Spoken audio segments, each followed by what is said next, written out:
penyelewengan ni boleh berlaku, tapi bukanlah kerana perbezaan pandangan. Penyelewengan ni berlaku kerana ketidakfahaman pada perkara yang asas dalam Islam. Ya, betul. Bukan dalam perkara khilaf. Ya. Malah even dalam perkara-perkara khilaf pun Allah mengurniakan sebahagian-sebahagian ulama' untuk mengetahui benda tu. Itu pun berbahaya bagi sebahagian ulama' kerana benda tu boleh membahayakan diri dia sendiri bila dia berpegang. Contohnya yang kita ambil macam berlaku pada Ibn Taymiyah yang banyak dipenjarakan, dan juga berlaku kepada ulama'-ulama' dalam Aswaja seperti Ibn Tumat yang akhirnya memerangi ekstremisme dan sebagainya. So point saya adalah penyelewengan ni dia boleh berlaku dengan apa cara sekalipun, tapi bukan pada benda khilaf lah.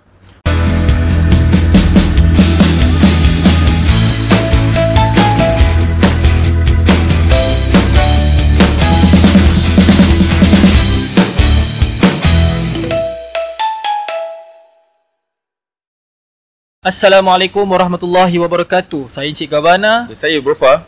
Bertemu kita lagi dalam podcast Iman Sekejap episod ke-25. Alhamdulillah Brofa. Betul ke kita dah episod 25 ni? Separuh lagi nak masuk. Tak, sebabnya episod 24 tak ada pun. Tiba-tiba episod 25 dekat YouTube siapa yang tak tahu, sebenarnya episod ke-24 kita telah pun deflect kerana glorifying terrorist organisation. Jadi siapa yang tak sempat tengok episod 24, kita buat tribute kepada YS. Nak sebut nama kan, episod dia pula kena ban. Itulah. So Abu Ibrahim ataupun Abu Ibrahim Syahid Abu Ibrahim. Dan kita secara bukanlah spesifik, tapi secara agak mendalam kita juga bersembang tentang topik jihad. Saya rasa ada kena mengena dengan title video kita tu. Rasa kalau title video kita tu tukar sikit, mungkin lepas lah. Sebab wallahualam mungkin ada teknologi yang dia boleh detect apa yang kita cakap. Ya, saya rasa memang betul. For the first filter tu maybe dia pakai AI dulu kan. Sebab sebelum ni pun kita ada sebut banyak kali pun nama siapa lah. Nama-nama ni kan. Hamas tu banyak kali dah sebut dah. Tak pula kena ban. Tu mungkin title. So next time mungkin kita akan cuba lebih berhati-hati lah kot. Sebab bukanlah kita takut, tak ada, tapi kita sayang rasa kan. Sayang satu, kita dah berpeluh ketiak shooting episod 24 keluar luar. Lepas tu sedih sikit sebab apa yang kita nak sampai, hasil kita nak sampai tu tak kesampaian. Walaupun kita post juga dekat Spotify, Brofa, tapi sambutannya tidak seperti di YouTube lah. Di YouTube lah, betul. Jadi kita try lagi sekali lepas ni. Episod 24 dan 25 di-post sekaligus lah. Tengok apa yang akan jadi. Kita tak nak post banyak kali, takut guideline strike. Betul, takut nanti channel Muassis TV yang kena gantung, ban. Kena ban. Jadi mungkin sedikit ulasan je lah Brofa untuk isu ataupun episod minggu lepas. Apa-apa tak Brofa nak tambah, mungkin orang kata kesan ataupun efek aftermath daripada kematian Abu Ibrahim tu masih dirasai sehingga ke hari ni. Sebab baru ni kan keluar berita kan, bedah siasat mayat Abu Ibrahim tu mendapati dia tidak makan 72 jam sebelum dibunuh. Masya Allah Brofa, satu lagi menimbulkan kekaguman. Sebab kita orang Islam, kita percaya bahawa bukan percayalah, maknanya kita tahu urusan menguruskan jenazah ni Brofa, antaranya adalah membersihkan najis-najis. Jadi bila kita baca-baca kan, mayat yang mudah ni antaranya adalah dipermudahkan bila bersihkan tu najisnya sedikit ataupun tak ada najis. Jadi kat situ kita dapat membayangkan sebenarnya Allah Subhanahu Wa Taala telah mempersediakan ataupun menyiapkanlah untuk Abu Ibrahim untuk menemui syahidnya. Itu saya punya orang kata tadabbur lah Satu benda yang mengejutkan lah, sebab dalam medan perang ni kan biasanya orang akan kaitkan dengan kita perlu ada bekalan, tenaga lagi nak melawan. Dan saya tak terkejut sebab dalam keadaan Gaza disekat bekalan makanan, bekalan air yang sangat dahsyat. Orang kata mana ada sekatan ni, beribu-ribu truk masuk. Kita tengok gambar banyak je orang Palestin dapat makanan, roti pun semua. Cuba tengok balik lagi sekali kan, betapa tengok satu video tu, seorang budak dia tunggu dekat hampir 5-6 jam semata-mata nak dapatkan roti. Betul, bila dapat roti tu rasa sangat gembira, sangat seronok. Itu yang dapat roti Brofa. Bagaimana dengan gambar-gambar yang kita tengok budak-budak mati kebuluran. Kurus Brofa, dia macam ini zaman-zaman masa Afrika dulu ni. Tak sangka dah abad ke-21, dah tahun 2024 ni masih ada lagi kita tengok depan mata kita.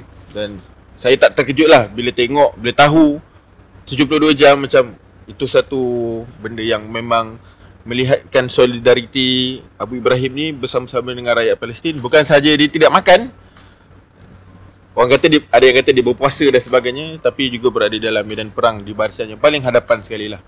Bro Fah, tahu tak, bila saya tahu kisah ni yang mengingatkan saya kepada apa? Yang pertama adalah Rasulullah SAW ketika perang Ahzab, dan ketika itu para sahabat dia komplain lapar.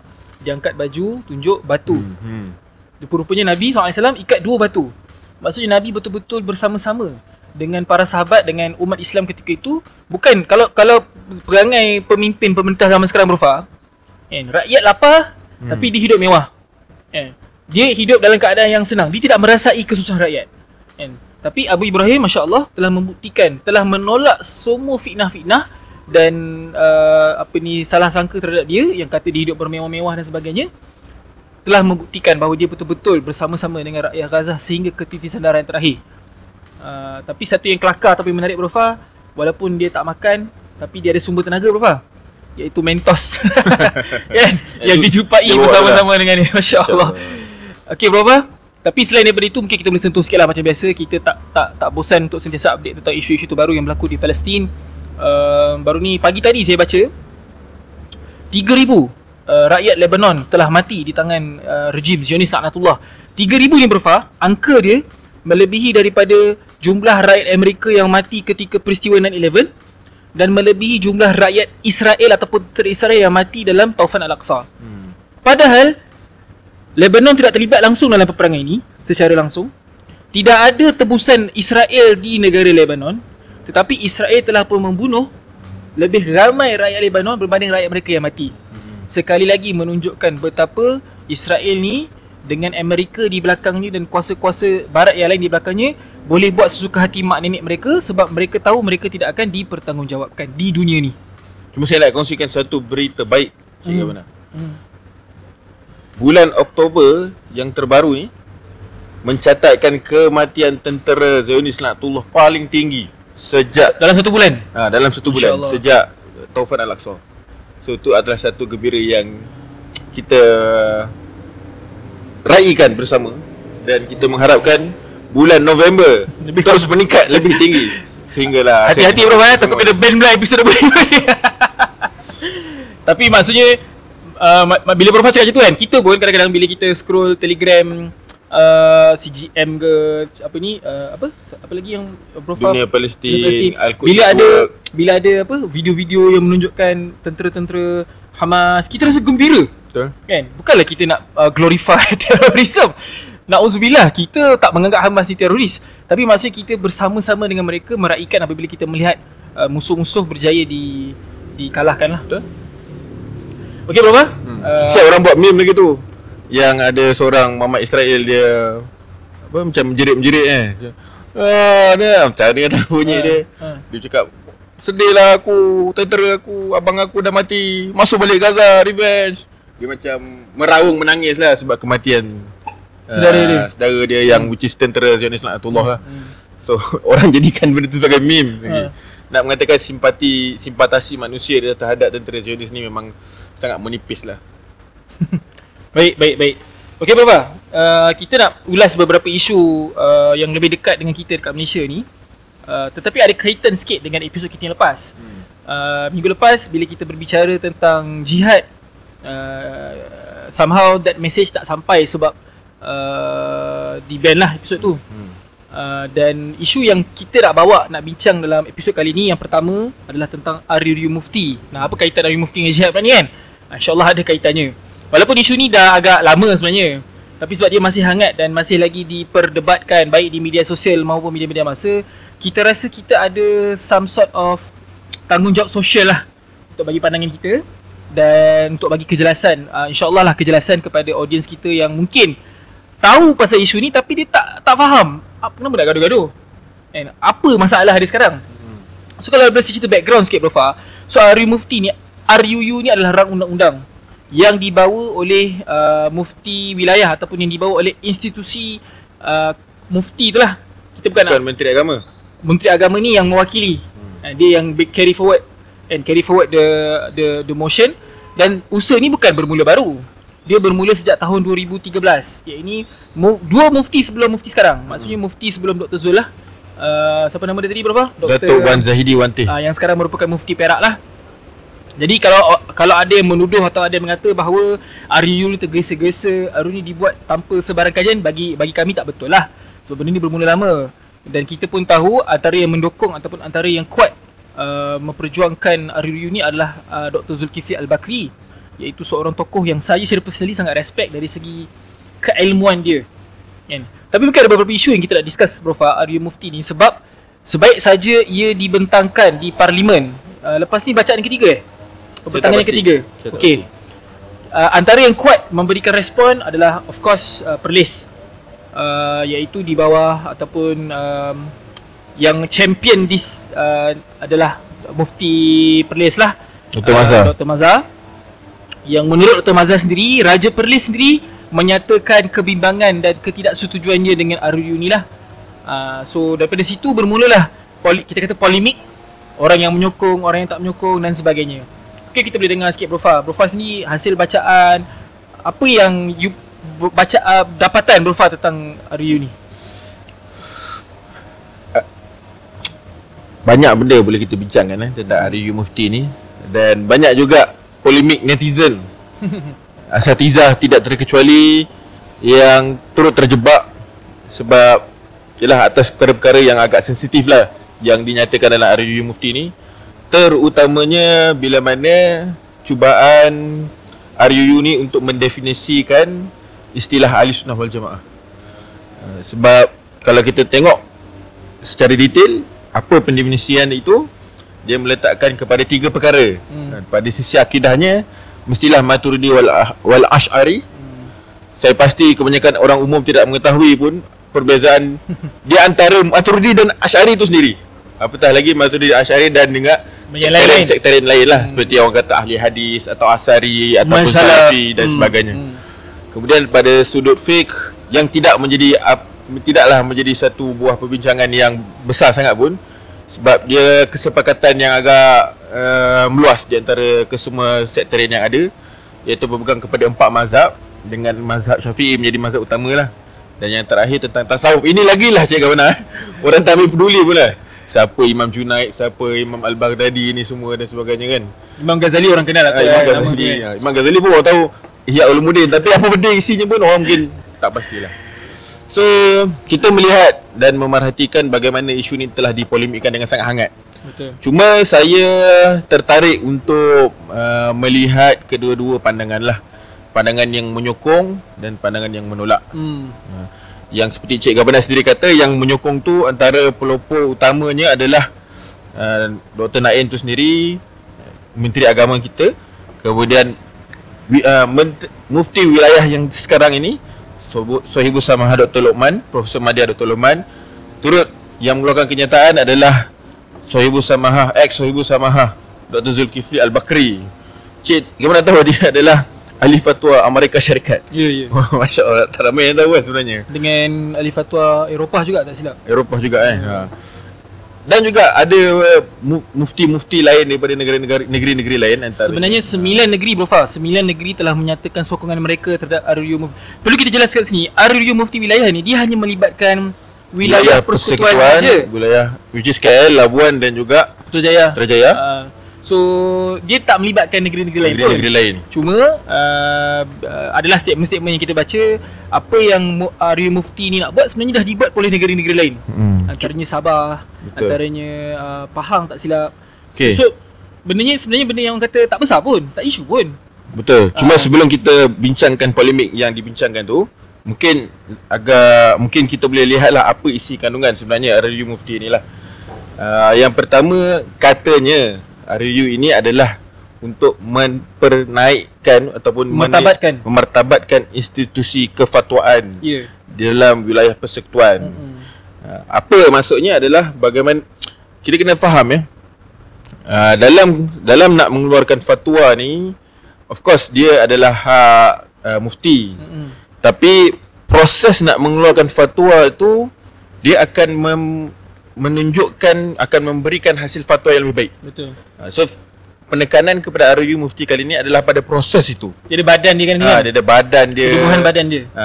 Ciri-ciri mufti, ciri-ciri timbalan mufti, ciri-ciri ahli fatwa. Ahli fatwa mesti terdiri daripada bahagian ini, Jakim, Jaib, Jawi dan sebagainya. Kemudian ada lagi badan-badan lain yang melihat bukan sahaja dalam isu fatwa fiqh, tapi dalam falak, dalam banyak lagi lah dan sebagainya.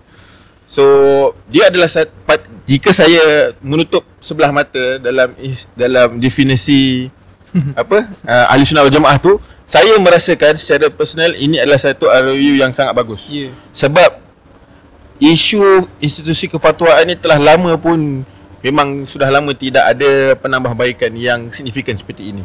So in a way dia nak standardize SOP lah, ataupun cara fatwa-fatwa tu dikeluarkan supaya siapa-siapa pun lepas jadi mufti dia ada satu panduan yang jelas. Dan satu lagi yang menarik bagi saya adalah bagaimana selepas ini jika RU mufti ini diluluskan, pandangan mufti mesti diambil oleh hakim persekutuan dalam nak mengeluarkan dia punya keputusan berkenaan dengan hukum syarak, mahkamah syariah. So in a way it's more substantiated lah. Betul, so dia lebih binding. So sebelum ni mungkinlah certain hukuman ataupun keputusan yang dibuat oleh mahkamah syar'i tidaklah mengambil pandangan mufti. Tapi sekarang you have kena ambil. Faham? So dia macam satu level up lah bagi saya. Sebelum kita pergi kepada beberapa isu yang dibangkitkan, ada lagi tak apa-apa Bro Fah nak cerita kebaikan ataupun apa kelebihan yang Bro Fah nampak pada RU Mufti ni? Okay, I mean we want to be fair kan? Saya cuba okay. Tadi kita dah cerita satu set lah. Okay, so sekarang saya buka sebelah mata yang sebelah lagi lah, melihat kepada benda yang contentious tu adalah pendefinisian ahli sunnah wal jamaah. Kalau ikutkan dan benda ni pun pernah disebut oleh asatizah kita, sebenarnya imam-imam mazhab sendiri tidak pernah mewajibkan ataupun tidak pernah menyuruh sebuah negara menggunakan mazhab dia, mengiktiraf mazhab dia.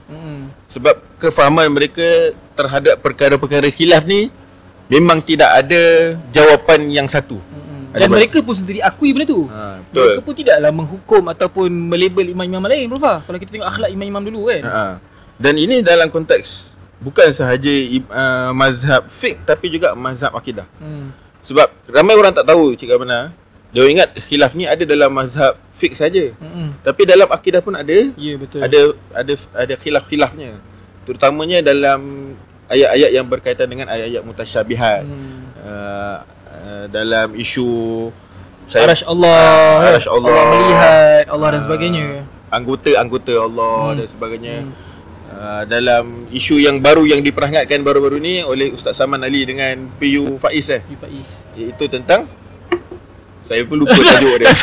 Dah sebut term dia pun tak kerti kan. Saya terdengar iktibari apa semua tu. Itu pun kita akan sentuh nanti. So dia adalah satu khilaf lah bagi saya. So trying my best to look from the positive side. Kenapa perlu pendefinisian pada sudut akidah tu lah yang menjadi contentious issue. Adalah supaya dia nak mengelakkan daripada perpecahan di kalangan Asy'ari dan Maturidi ni sendiri, dan juga masuknya elemen-elemen kesesatan yang jelas berada di luar ahli sunnah wal jamaah yang selama ni mungkin orang menyalahgunakan. Contoh Khawarij, contoh Mujassim, geng-geng Mujassim yang menjisimkan Allah SWT ni, Mutajassimah. Contoh geng-geng Mu'tazilah yang dia kata aku ahli sunnah wal jamaah juga. Cuma isu dia adalah kenapa dua tu je. Okey. Betul. Kalau saya boleh komen Bro Fah, silakan. I mean again on the surface, bagi saya personally I have nothing against RU wilayah ni. In fact if it's benefit Islam, why not? Tapi bila orang dah start bersuara, kita pun dengar jugalah hujah-hujah mereka ni kan. Dan apatah lagi apabila keluar sekejap memang jemput Dr. Mazhar kan ke pentas keluar sekejap, dan of course kita ada audience yang memang suka kepada keluar sekejap dan akan terpengaruh lah, akan menerima lah pendirian Dr. Mazhar. So antara hujah yang dikeluarkan adalah apabila mereka menyempitkan fahaman Ahlus Sunnah wal Jamaah tu akidahnya hanya kepada Asy'ariyah dan Maturidiyah, maka apa nasib ataupun apakah akibat kepada mereka yang berpegang ataupun tidak memilih untuk berakidah dengan akidah Asy'ariyah dan Maturidiyah kan. So sekarang ni kita tak nampak lagi impact dia sebab RU ni belum lagi diluluskan. Dan saya punya argument tadi kita bincang-bincang Bro Fah kan, even though dalam dokumen RU tu adalah dokumen yang jelas, yang bagus dan baik, but at the end of the day dia bergantung kepada siapa yang melaksanakan RU tu. Macam tadi kan, contoh, this is just to be, orang kata bad cop lah. Contoh, ahli-ahli fatwa yang dilantik oleh Majlis Agama Wilayah Persekutuan tu nanti adalah mereka yang cenderung kepada fahaman-fahaman tertentu. Kan? Sudah tentu fatwa-fatwa ataupun apa-apa saja yang dikeluarkan daripada institusi kefatwaan ataupun institusi mufti tu, dia akan cenderung kepada pendapat-pendapat tertentu. Kan? Sebab nak memilih, jangan lupa dalam RU mufti tu memang disebut, nak jadi mufti, timbalan mufti mesti mereka yang berakidah dengan akidah Asy'ariyah Maturidiyah. So maknanya orang yang tidak berakidah dengan tu tak layak lah jadi mufti dengan timbalan mufti. Dan secara automatiknya juga kita boleh gambarkan nak jadi ahli-ahli kepada majlis fatwa tu pun mestilah mereka yang berakidah dengan akidah Asy'ariyah dan Maturidiyah. So benda tu in a way you dah isolate tau. You dah isolate satu group. Asalnya kata RUU ni nak menyatupadukan umat Islam, tapi secara tidak sedar awak dah memecah belahkan juga apabila you secara intentionally you dah isolate certain group yang bukannya tak signifikan Prof. Group ni signifikan. I wouldn't say majority, minority. I don't have the data. Walaupun satu negeri ada, tapi ya ke satu negeri. Kan, kita tahu yang duduk negeri-negeri lain pun ada je kan yang cenderung kepada so-called manhaj salaf ni. So those are some of the issues yang dibangkitkan apabila RU mufti ni mahu diraiskan lah. Kat mana kita nak bincang ni cikgu? Saya macam speechless sikit lah sebab saya rasa banyak pihak yang sedang menggunakan isu ni untuk kepentingan politik dan pihak masing-masing. Sebab kita iktiraf ekstremisme ni berada di mana-mana. Ekstremisme di pihak Salafi pun ada, ekstremisme di pihak so-called Aswaja ni pun ada. Yang akhirnya rugi adalah umat. Yang ekstrim paling teruk tu adalah sampai membunuh lah, mengkafirkan dan membunuhkan lah. Yang saya geram tu juga adalah ekstremisme yang nak memenangkan, yang nak menunjukkan bahawa nampak ni betul. Sampai mufti pun nak iktiraf, 9 mufti iktiraf ni. Apa tak? So nampak sangat pegangan kamu tu salah. So inilah yang kita tak nak berlaku. Dan saya suka dan tertarik dengan pandangan salah seorang mufti juga yang tidak menyatakan persetujuannya maupun penolakannya, iaitu Mufti Pulau Pinang, Ustaz Ahmad Suki. Selalu keluar kat AKM dulu-dulu tafsir tu kan. Dia kata apa? Oh, Ustaz Syauqi, sorry. Syauqi pula. Syauqi itu kawan saya berjumpa baru ni. Itu tadi macam pelik. Ustaz Ahmad Syauqi. Dia kata dalam isu-isu khilaf ni, dia memang ada banyak pandangan. Dia ada, kalau dia mudahkanlah, ada pandangan khalaf, ada pandangan salaf. Kenapa pandangan salaf ni berkata macam ni? Sebab dia nak mengambil apa yang telah dipegang oleh ulama-ulama salaf pada zaman dahulu. Kemudian ulama khalaf datang dan cuba membawa interpretasi yang lebih sejahtera dengan zaman sekarang. Kita kata contemporary lah. Dan dia katalah, saya sendiri cenderung dengan pandangan-pandangan khalaf untuk mengelakkan salah faham yang mungkin akan menyebabkan terkeluar akidah sebahagian umat Islam. Tapi tak kisahlah awak nak ikut A ke B ke, apa yang lebih penting, apa yang lebih wajib adalah perpaduan ummah. Sudahlah bergaduh. Dia kata dalam isu macam ni tak perlu untuk kita panjang lebarkan lagi, tidak perlu kita untuk ambil dan kita gunakan untuk memenangkan diri kita dan menyesatkan orang lain. Prof, yang paling rugi siapa Prof? Adalah orang-orang awam. Orang makin tengok makin jauh daripada Islam dan sebagainya. Dan saya terlupa satu poin tadilah. Which is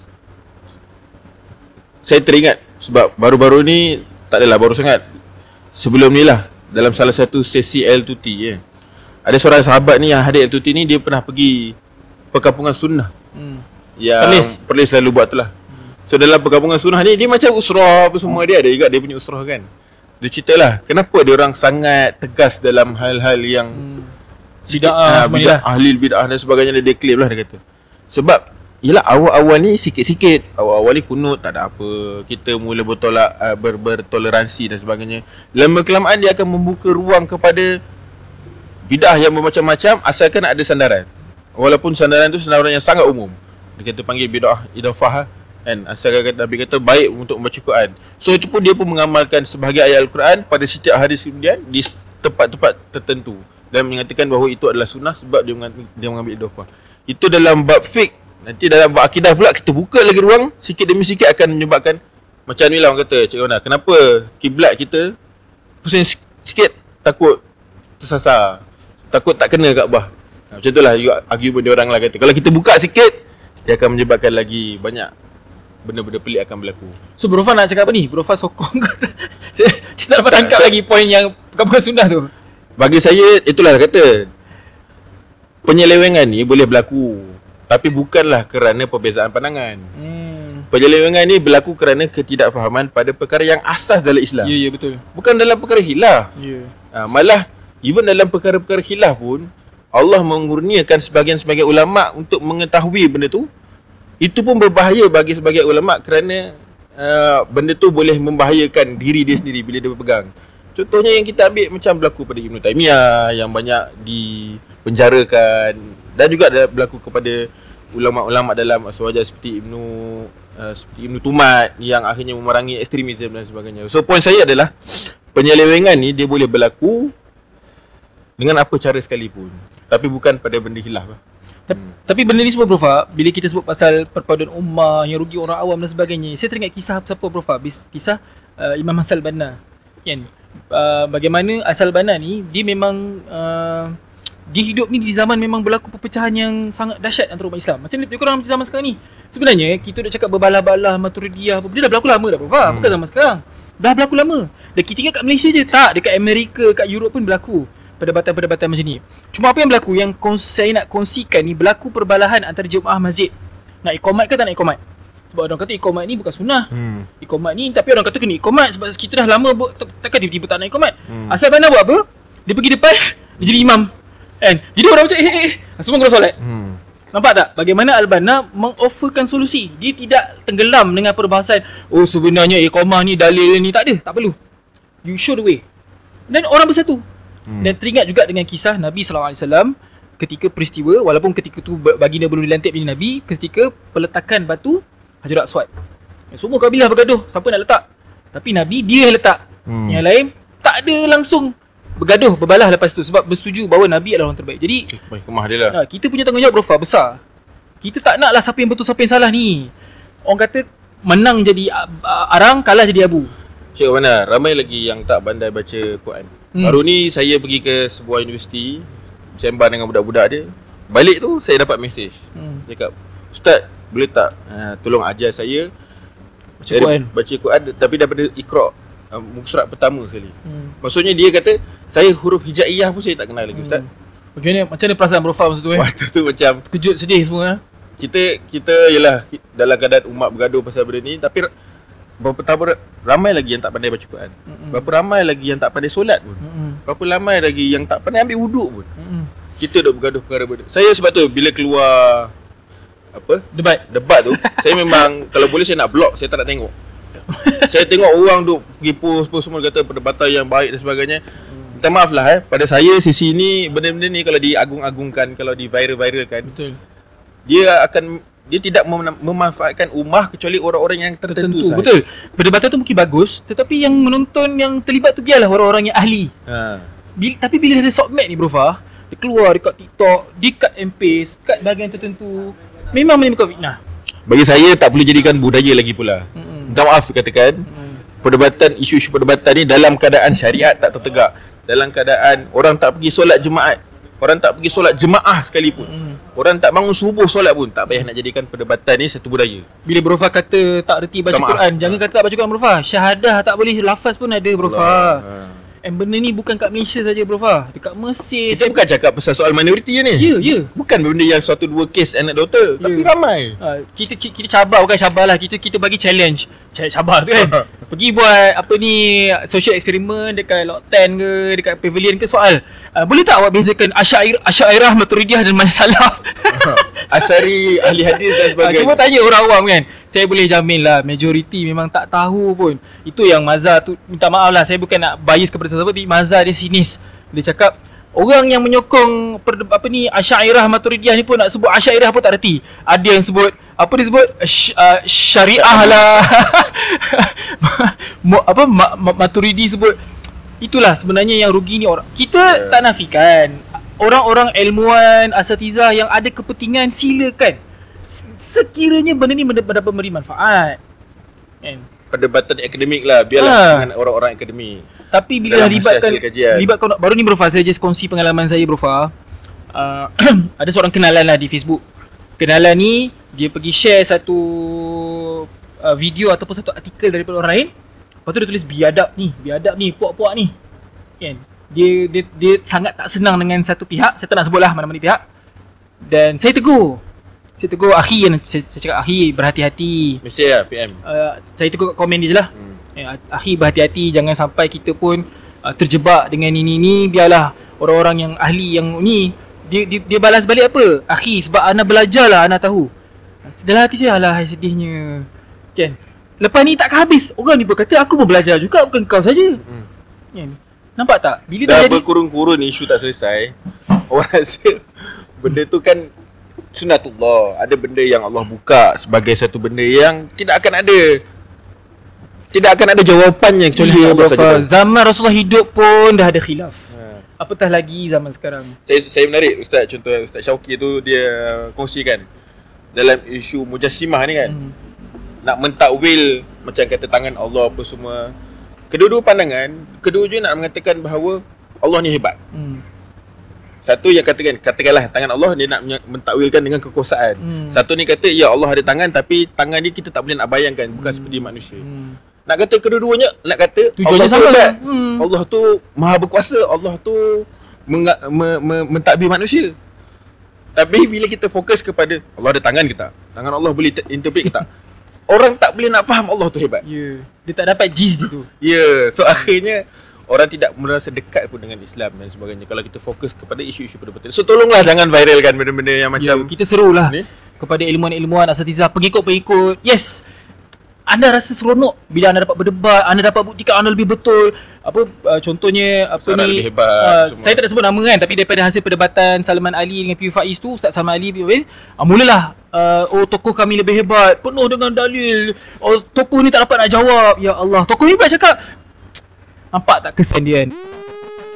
Wajib berbadu umat Islam tu. Nak memahamkan orang Islam tentang benda yang fardu ain, benda asas, benda tentang jihad, apatah lagi. So ini kita akan kaitkan dengan ada satu statement keluar Prof. Saya sangat suka statement ni. Dia kata kita duk berdebat, berbahas pasal Simah lah apa, orang kat Gaza kena bunuh. Setiap hari orang Gaza kena bunuh, kita boleh betul Prof. Kan? Itu yang kita nak. Semangat jihad tu dah tak ada dalam diri kita kan.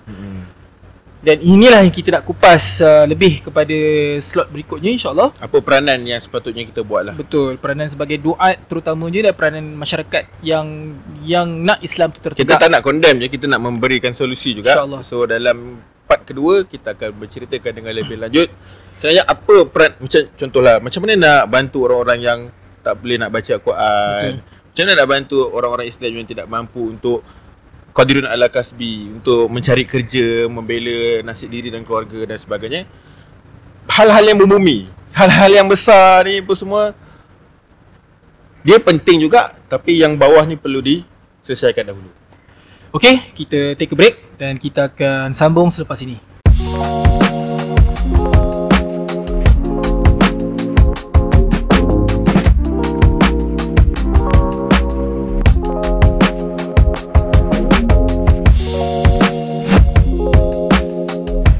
Bertemu kita lagi dalam podcast Iman Sekejap. So Bro Fa, kita harap podcast di Iman Sekejap ni kita tak nampak kita berpihak kepada mana-mana, one sided.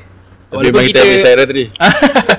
Yalah, kita side yang tak setuju dengan fitrah manusia Bro Fa kan. Mesti ada kecenderungan. Cuma kami di Iman Sekejap, kami kalau boleh nak menyatu padukanlah, ataupun kita nak greater good. Kita nak memberi kebaikan yang lebih kepada umat Islam. Kita tak simpulkan tadi So apa pandangan sepatutnya ahli parlimen buat dengan RUU ni? Tak simpul tadi kan? Tak ada kesimpulan. Prof nak simpulkan ke? Nak sentuh sikit ke? Boleh. Silakan. Satu lagi, yelah, bila benda ni nak diluluskan di peringkat parlimen, kita tengoklah kualiti ahli parlimen. Most likely ahli parlimen tak tahu pun apa tu Asy'ari, Maturidi, apatah lagi yang bukan Islam. So ini satu lagi sisi yang mungkin kita kena lihat dan dengan teliti lah. Sorry Bro Fa, since Bro Fa dah sebut benda tu kan, mungkin saya tadi dah teringat nak sebut tapi saya tak terlintas, terlupa.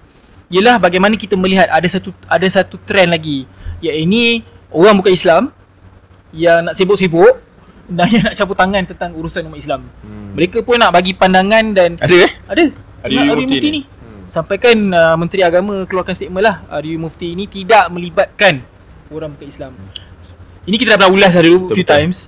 Saya rasa libat urus tu penting. Maksudnya datang untuk meng-explain.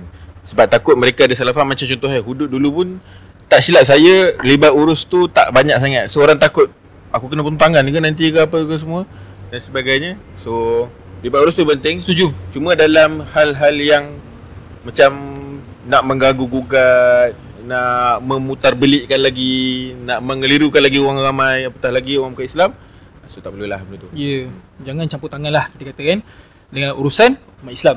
Islam pun benda yang entah lagi orang bukan Islam kan. Lagi dia tepuk tangan lah. Wallahualam. Okey, so Prof, apa solusi dia yang kita nak sampaikan kepada anda yang cakna, yang memang mendengar podcast ni, nak tahu apa yang anda boleh lakukan, terutamanya anda yang bergelar duat. Kita sebenarnya tanggungjawab peranan lebih besar, Prof. Betul. Kita kena keluar daripada kita punya lingkungan-lingkungan, bulatan-bulatan gembira, terlalu orang kata shock sendiri dengan cipika-cipika kan. Apa ni, usrah-usrah. Benda tu semua bagus. Kami sendiri adalah orang yang berusrah, orang yang pergi daurah dan sebagainya. Tapi we have to break from this kepompong. Kita kena keluar dan kita kena bagi kesedaran kepada masyarakat. So message slot kali ni dia khusus sikit. Khusus kepada para duat. Ya. Tapi anda yang lain nak dengar pun tak ada masalah. Tapi semua dia bila duat. Bagus tak cakap pada dah beritahu. Cuma khusus je lah. Dan bagi para duat lah. Dan juga para manusia yang ingin menjadi duat. So kita faham dalam kita nak buat apa-apa perubahan, seperti mana dalam apa-apa sahaja isu, kita tak boleh nak tengok jauh selain daripada apa yang telah dilaksanakan oleh Nabi Muhammad SAW. Kisah sirah Nabi Muhammad SAW ni adalah satu kisah perjuangan islah yang beliau telah laksanakan sepanjang 23 tahun kenabiannya dan telah diteruskan dengan para khalifah dan juga ulama-ulama kemudian. Dan rugi kalau kita tidak melihat apa yang telah mereka laksanakan tu. Dan sebenarnya kita tak perlu tengok jauh sangat pula kan. Kerana manhaj islah yang dibawa oleh Nabi ni pun sedang dilaksanakan oleh orang-orang yang ada kesedaran juga. Terutamanya seperti yang kita lihat yang berada di Gaza lah. Dan saya nak bawa satu contoh yang dekat. Bagaimana sebenarnya Gaza ni, kalau kita tengok dan kita kaitkan dengan episod kita yang sebelum ni mengenai jihad kan. Yahya Sinwar tu tak muncul tiba-tiba. Ismail Haniyah, alamak, terbiar pula ni. Apa, kita dah tengah-tengah. Dah lupa kot. Abu Ibrahim, Ismail Haniyah, Abu Aziz Al-Aruri, Yahya Ayash, Aziz Rantisi. Semua ni tak muncul tiba-tiba. Bukannya turun daripada langit tiba-tiba hebat kan, ataupun ada laba-laba gigit tiba-tiba jadi superhero. Tapi mereka ni datang daripada sebuah usaha yang bermula daripada satu peringkat yang berada di bawah sekali. Dan inilah yang kita selalu sebut dalam podcast kita yang sebelumnya mengenai maratib amal ataupun tangga-tangga amal dalam nak mengislah sesebuah masyarakat ataupun sesebuah negara. Yang mana dia bermula daripada individu Muslim, kemudian keluarga Muslim, masyarakat Muslim. Dan yang lain-lain. Cuma saya tak nak sebut yang lain-lain tu sebab fokus kita sekarang ni individu, keluarga dan masyarakat tu sendiri pun masih banyak kelompongan. Ya, betul. Dan apa pandangan Encik Gabana lah sebelum saya masuk contoh yang telah, sebab saya akan bawa kisah yang berlaku di Gaza sendiri. Okey. Bagaimana Syekh Ahmad Yassin telah memulakan. Cuma before that mungkin Encik Gabana boleh komen satu dua. Menarik bila Bro Faz sebut benda ni adalah satu manhaj ataupun satu sunnah Nabi SAW. Dan inilah satu sunnah yang dilupakan oleh kebanyakan duat di mana-mana. Sebab kita terlalu sibuk dengan pelbagai isu, sibuk nak berpolitik, sibuk nak menguasai masyarakat ni. Ya, sibuk nak menguasai negara dan sebagainya. Bila dapat negara, lupa dah. Kan? Masih ramai yang isap dadah, masih ramai yang seks songsang, seks luar nikah, yang rasuah, banyak sangat. Macam mana masyarakat yang katalah dekat tempat Cik Gabana kat Seremban kan? Macam mana keadaan masyarakat yang Cik Gabana dapat perhatikan lah? Sama lah Bro Fah. Maksudnya kalau kata tak tutup aurat tu terlalu ramai. Kan? Yang buang masa, yang tak solat Jumaat, itu yang kita nampak depan mata, yang kita tak nampak macam mana kan. Jadi sebenarnya pengislahan ataupun memperbaiki masyarakat tu dia mesti berlaku secara komprehensif dan setiap hari. Usaha-usaha tu mesti ada. Setiap masa, maksudnya kita tak boleh pisahkan dalam kehidupan kita.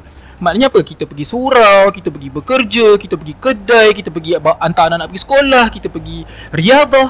Elemen Islam ataupun elemen kita sebagai da'i tu mesti sentiasa ada dalam setiap aspek kehidupan. Itu yang kita nak tegur tu. Ada orang dia jadi ikhwah-akhwat masuk surah je lah, atau masuk daurah je lah. Pergi kerja dia akan menjadi masuklah sama lah. Masuk dengan orang lain kan. Maksudnya ikhtilat tak jaga, solat jemaah entah ke mana. Okey, itu mungkin dia jaga, cuma orang lain betul, tidak mendapat kesan daripada dia. Sebab itu saya nak tekankan kan. Apa slogan yang kita kena pegang? Aslih nafsak wad'u ghairak. Memperbaiki diri sendiri dan mengajak orang lain. Kita mungkin banyak fokus kepada aslih nafsak. Sebab benda tu kita rasa mungkin satu budaya juga yang kita teringikut dari dulu. Jangan jaga tepi kain orang, dan jangan sibuk tentang hal orang lain. Jangan judge orang. Padahal dengan menjaga orang lain lah menjaga diri kita. Betul.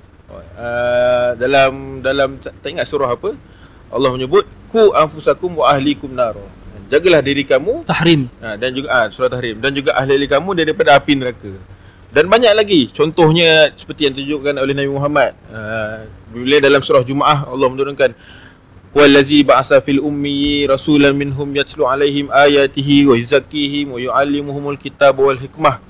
Apa lagi ayat dia lain cik mana? Allah mengeluarkan kuntum khaira ummah ukhrijat linnas. Kena keluar kepada manusia, ta'muruna bil ma'ruf wa tanhauna bil munkar wa tu'minuna billah.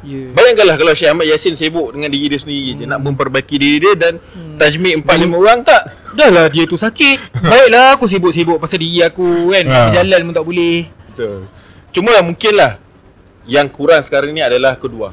Dan inilah yang kita cuba nak laksanakan. Albeit a lot of weaknesses yang kita ada, tapi kita cuba nak tonjolkan di Muassis ni lah. Kedua tu maksudnya apa? Orang yang buat benda tu lah. Orang yang buat benda yang tu dalam kan, seluruh kehidupan dia tu kan. Sebab kat Malaysia ni mungkin tak nampak sangat lah. Bila mungkin ada cerita-cerita orang yang macam itulah, saya baca dia balik Al-Azhar, sepatutnya dia boleh ada pangkat yang besar dalam dia punya tempat kerja lah, tapi dia memilih untuk tak bekerja. Dia memilih untuk jadi pengerusi masjid. Dia bangunkan anak-anak, sibukkan diri dia dengan studenan. So ini pengorbanan yang sangat luar biasa, yang mungkin cerita-cerita yang kita jarang dengar. So hari ni saya nak kongsikan sikit Cik Gabana kepada penonton-penonton kita, bagaimana sosok yang kita selalu dengar, Syekh Ahmad Yassin sendiri kan. Dia membuat satu perubahan pada masyarakat dengan mengislahkan dirinya dan juga mengislahkan orang sekeliling sampai melahirkan orang-orang seperti Abu Ibrahim dan juga pejuang-pejuang yang kita kenali sekarang. Okay? Silakan Prof. So kita semua tahu Syekh Ahmad Yassin ni dia adalah seorang yang mendapat fikrah Ikhwanul Muslimin ketika beliau belajar di Universiti Al-Azhar. Dan dia balik ke Palestin. Dia memang seorang yang berdarah Palestin. Dia balik ke Palestin dan memulakan gerakan Hamas yang kita melihat sekarang ni lah, sangat gah. Cuma ramai orang tak perasan cerita sebelum dia menubuhkan Universiti Islam Gaza tu. Apa yang dia buat. So saya kongsikan sendirilah sikit. Sebab sejak dia balik daripada Al-Azhar tu, apa benda yang dia buat? Mula-mula dia dilantik menjadi cikgu di sekolah. So beliau daripada zaman sekolah lagi memang sentiasa menjadikan diri dia tu center of attraction kepada pelajar-pelajar sekolah. Buktinya bukan sekadar dalam sekolah. Habis sekolah, dia ajak budak-budak ni datang ke masjid. Dengar, dia nak mengajar. Dia nak habiskan silibus, dia bagi alasan lah, dia nak menghabiskan silibus-silibus yang lain. Sampailah terlalu ramai budak datang ke masjid. Dan perkara ini benda yang bagus kan, tapi still mendapat tentangan ada beberapa orang.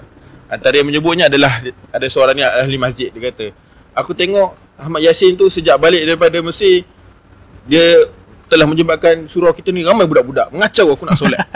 macam berlaku juga kat negara kita ni. Dia pergi komplain dekat seorang pengerusi sekolah ni lah. Dia kata, tolonglah suruh Ahmad Yassin ni fokus kat sekolah. Dia kata. Lepas tu apa jawapan pengerusi ni kata? Aku lagi suka kalau cikgu-cikgu macam ni. Aku mengharapkan lagi ramai cikgu-cikgu ni pergi buat kat masjid-masjid lain. Baik pengerusi macam tu lah. Nasib pengerusi macam tu.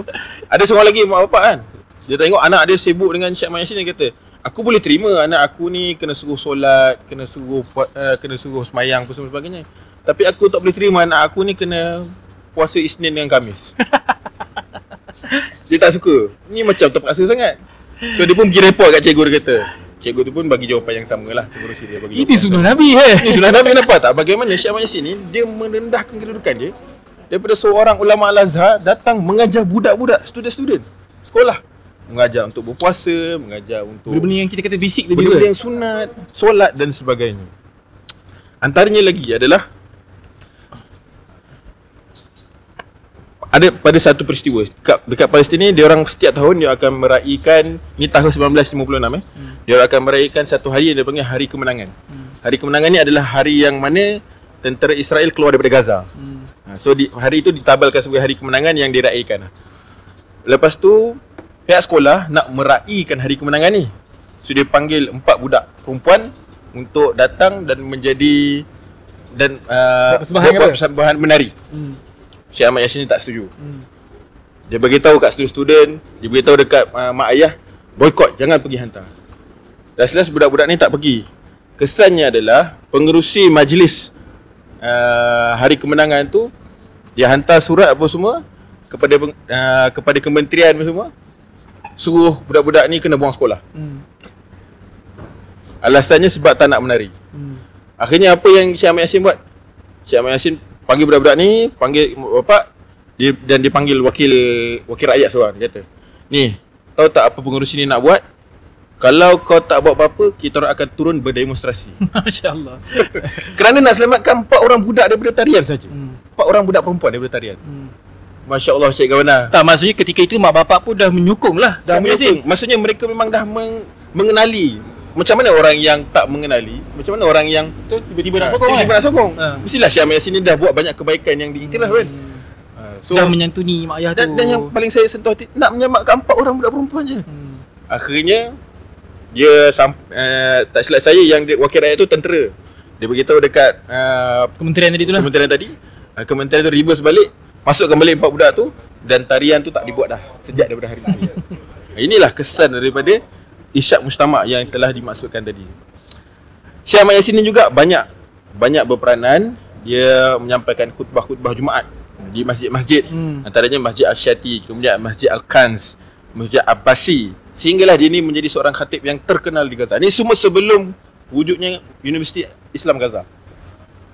Maksudnya dia punya peranan ni bukan sekadar mengajar di sekolah, tapi dia mengimerskan kehidupan dia tu dalam masyarakat. Bukan di satu tempat saja.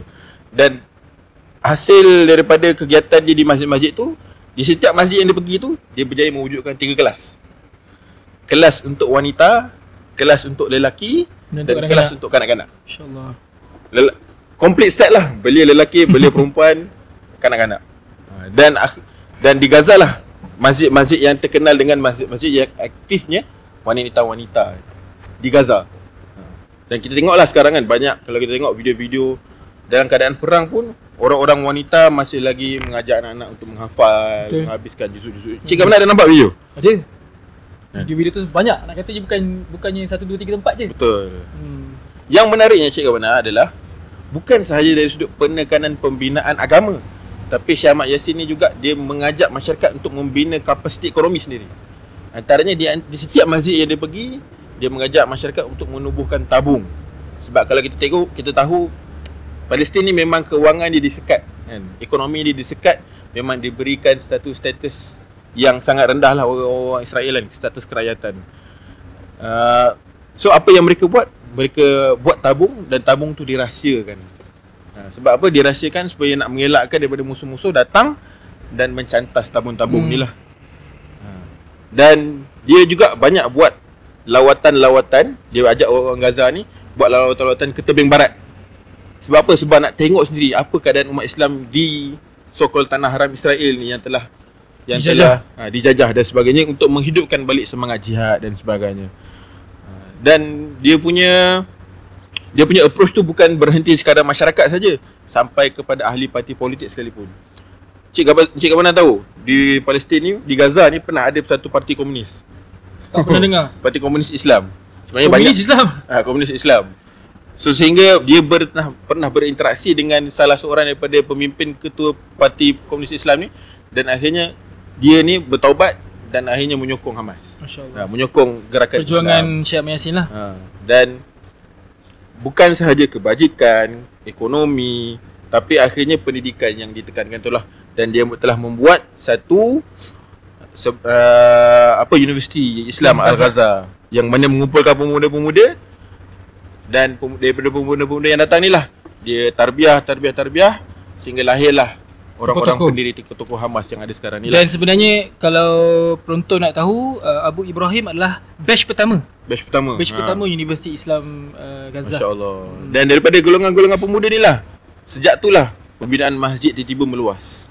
Banyak pusat-pusat hafazan Al-Quran, penubuhan jawatan kuasa zakat, majlis-majlis perdamaian serta penyelesaian pertikaian. Dan yang menarik kat sini, kebanyakan student-student ni dia dapat adalah hasil dia memerhati sekolah-sekolah UNRWA. Sebab tu mungkin Israel tak suka sekolah UNRWA kot. Sebab kat situ menjadi pusat tarbiyah Syekh Ahmad Yassin. Ini dia sebutlah oleh orang-orang Gaza sendiri. So inilah practicality yang saya nak kongsikan lah, yang mungkin kita sebagai da'i perlu contohi, masuk dan tenggelam dalam masyarakat. Rasa malu lah Bapak dengar tu. Kan kita ni claim kita ikhwah-ikhwah da'i, tapi kan ya Allah, apa je kita buat Prof? Lagi sibuk dengan banyak urusan dunia, urusan peribadi, sibuk dengan kerja-kerja kita, sibuk dengan, lepas tu nanti bagi alasan. Minta maaf lah saya cakap sebab ini pun berlaku kat diri sendiri ni. Oh nanti duit kita dapat ni lah, kita akan sedekah, kita akan infak, pembangunan. Tapi takkan setakat tu je. Itu pun kalau betul sedekah, kalau betul infak. Sedangkan seluruh tenaga kita ni, seluruh di jiwa dan raga kita ni memang adalah milik Allah Subhanahu Wa Taala dan perlu diberikan. Inna solati wa nusuki wa mahyaya wa mamati. Kita baca hari-hari tu Prof. Bukan sekali, bukan 2 kali, at least 5 kali dalam solat kita baca dalam doa iftitah tu. Kan? Tapi bila dengar tu, maknanya contoh tu ada depan mata. Ada banyak kan? Sangat banyak. So yelah, saya kongsikan ni dia menjadi muhasabah untuk diri sendiri jugalah. Sejauh mana kita sebenarnya memberi kesan di tempat yang kita ada. Macam saya duduk dekat Sockville tu, Cik Kabandan pun selalu datang Sockville. Tahulah macam mana situasi, suasana macam mana, dengan keadaan suraunya yang kecil, dalam keadaan ramainya foreigner. Surau yang kecil tu pun tak penuh Bapak? Surau kecil tak pernah. Dengan ramainya foreigner yang berpakaian, dengan banyaknya benda-benda yang kita bukan nak lah, orang kata Profa ni negatif sangat lah masyarakat. Banyak benda-benda baik tu ada. Setiap orang ada rumah, setiap orang boleh hidup dengan tenang. Kita ni aman damai. Ekonomi madani. Itulah sebenarnya yang menjadi isu. Sebab kita melihat dengan kaca mata dunia, material, mata dunia. Tapi bila kita melihat dengan kacamata akhirat, kita lihat jiwa-jiwa umat kita, kita melihat taraf ilmu masyarakat kita, sangat menyedihkan sebenarnya. Tapi Bapak, nak tukar kacamata tu bukan senang. Sebab itulah kita kata ia mesti bermula daripada bawah. Tugas da'i duat di luar sana lah untuk keluar dan menukar kacamata masyarakat tu. Nak tukar kacamata masyarakat tu, dia tak jadi Bapak dengan sekadar L2T sekali seminggu, dengan sekadar usrah, tak jadi. Dia kena masuk. Kan kita pengalaman kita sendiri Bapak, kita iklan kat L2T tu setiap minggu iklan. Tapi berapa kerat je yang datang. Betul. Dia tak jadi. So memang kita kena pergi kepada masyarakat. Saya suka satu konsep ni lah. Dia kata, jadilah anda ni, setiap Muslim ni kena jadi seperti adun yang tak berbayar. So adun yang tak berbayar ni, dia akan memikirkan macam mana dia nak membina sebuah ijtima' atau sebuah masyarakat Islam yang sosial. Bukan sebuah masyarakat, sebuah sistem Islam sosial yang mementingkan kebajikan, mementingkan ekonomi, mementingkan pendidikan, mementingkan aspek sosial, akhlak, perilaku, agama dan sebagainya. Semua. Masyarakat. Macam mana kita nak buat? Susah kan bro. Nak kita kena break the barrier.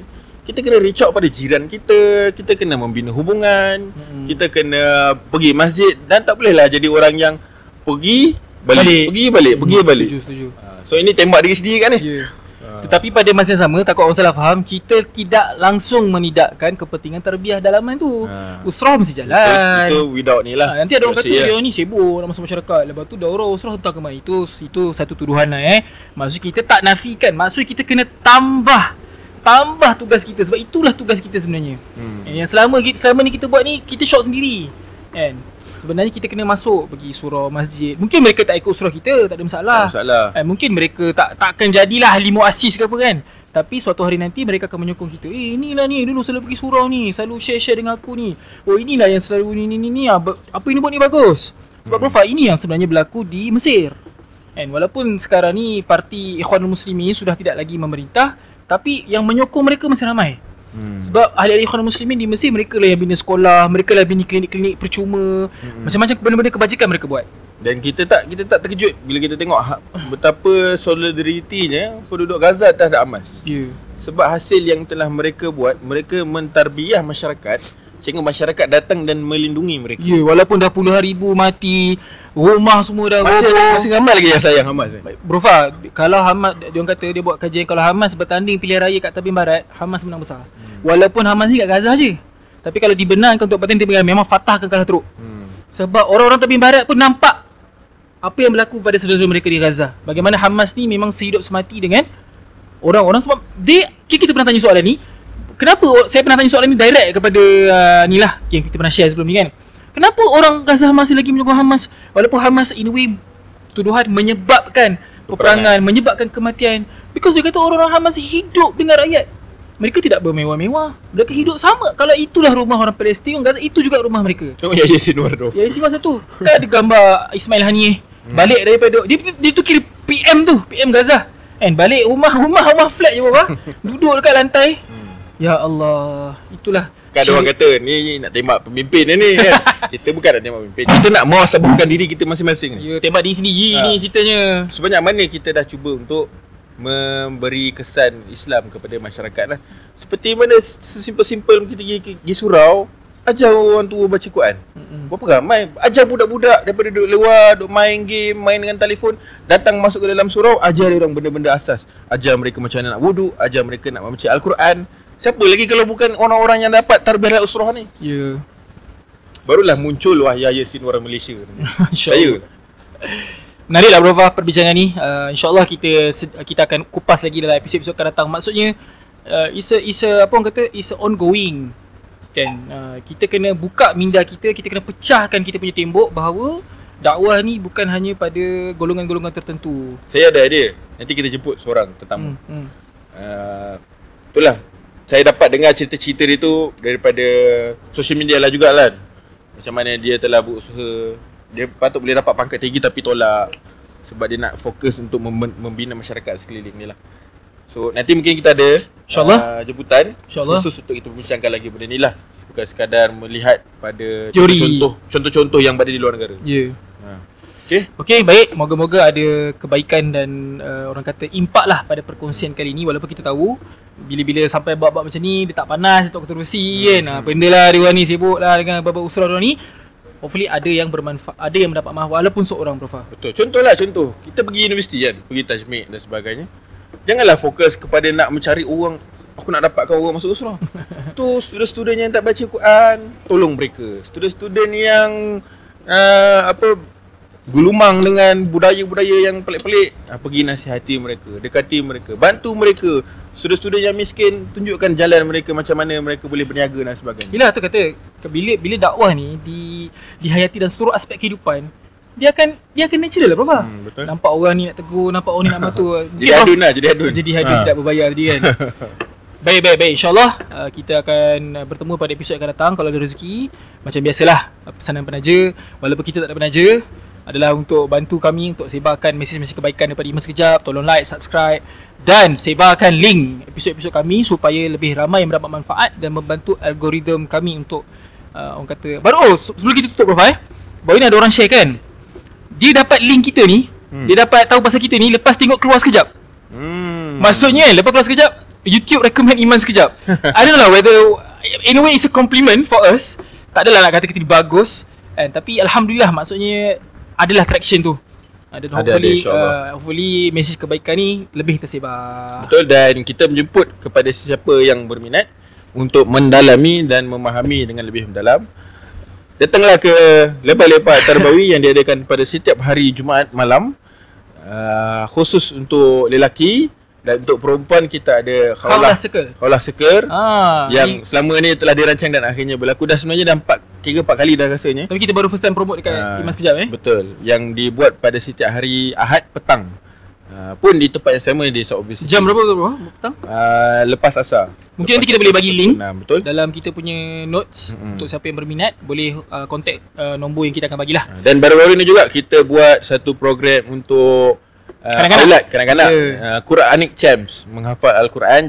So jadi siapa yang berminat nak hantar anak-anak pun boleh lah. So complete set lah. Suami pergi L2T, isteri pergi Khawlah Circle, anak pergi Quranic Champs. Tapi Quranic Champs ni akan berkala ke macam ni juga? InsyaAllah akan berkala. Baik. Okey, wallahu alam, itu saja daripada kami. Saya Encik Gabana dan saya Brofa. Jumpa lagi. Assalamualaikum warahmatullahi wabarakatuh.